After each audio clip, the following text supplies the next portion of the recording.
కృష్ణుడి లీలలు ఎంతో అద్భుతంగా ఉంటాయి కదా. అలాంటి ఒక లీల, ఒకప్పుడు కృష్ణుడు బలరాముడు వాళ్ళ స్నేహితులతో ఆడుకుంటున్నప్పుడు కృష్ణుడు మట్టి తిన్నాడంట. ఆ విషయము బలరాముడు వెళ్ళి యశోదాదేవికి చెప్పగా యశోదాదేవి వచ్చి కృష్ణుడిని నోరు తెరిచి చూపించమని అడిగింది.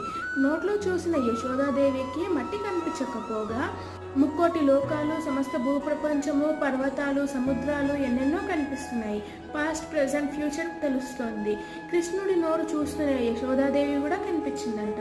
అప్పుడు యశోదాదేవి కృష్ణుడు సర్వాంతర్యామి, సమస్త సృష్టికి మూలకారకుడు అని గ్రహించింది. అలాంటి ఎన్నెన్నో లీలలు ఉన్న కృష్ణుని తలుచుకుంటూ ఒక క్లోతింగ్ బ్రాండ్ కోరిక మేరకు వేసిన పెయింటింగ్.